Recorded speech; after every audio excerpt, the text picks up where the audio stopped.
Things like digging, building rooms, and hiring and firing creatures. Everything a novice evil needs to know. First of all, it admired the center of its power, the dungeon heart.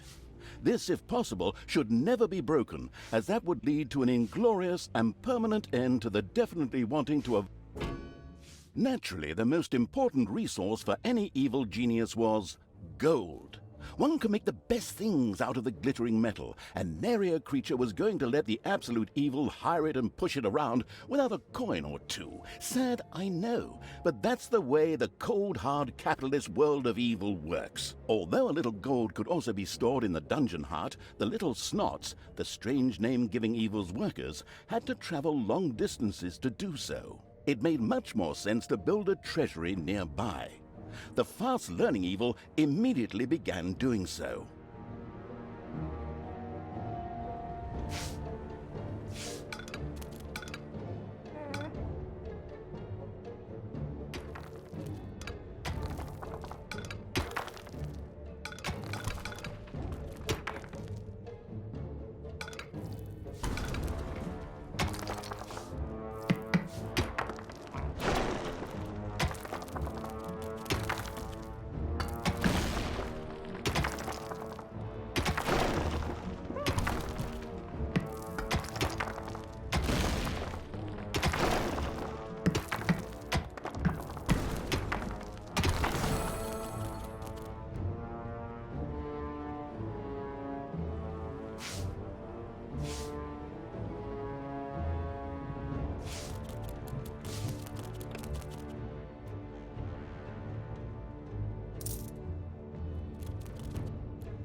Sometimes the bored evil's little snots didn't work quickly enough. That was the time to give them a hearty slap with the hand of terror. Naturally, this had to be done immediately.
The calculating evil threw a cagey glance at its population limits.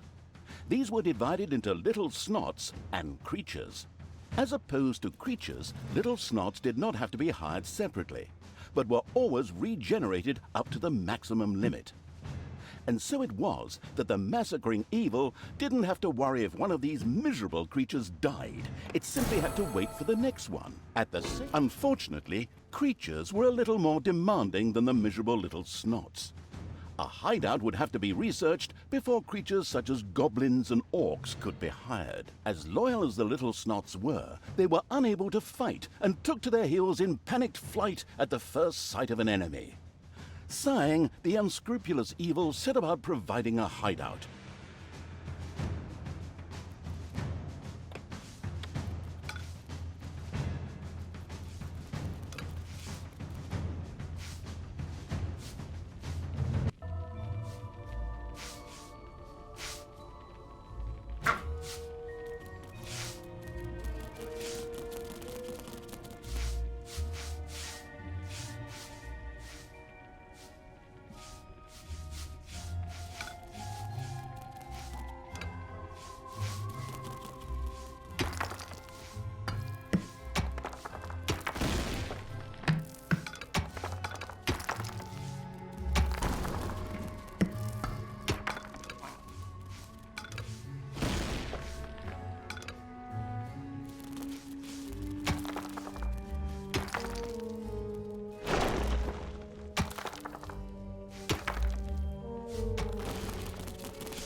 army craving evil had hired a creature which would from now on do its dirty work. However, each creature consumed a population point. Fortunately, these could be increased just like the number of workers. Should it become necessary to recover a population point, the maliciously grinning evil could always use the egress located at its dungeon heart. Simply toss the creature onto it, a little pull of the lever, and oh, whoops. Well, there it goes. These creatures were pretty spoiled. Not only did horde creatures demand their own bunks, they also wanted something to eat. Otherwise, they would soon refuse to do any work whatsoever and go on strike. The deeply sighing evil had no other choice than to build his creatures a gobbler farm to satisfy their hunger.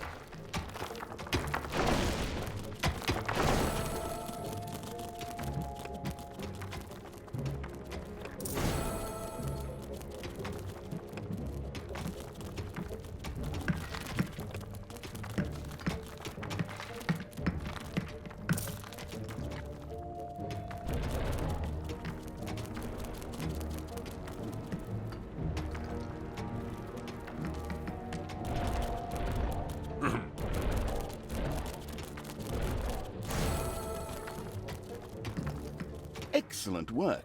The gobbler farm was now ready.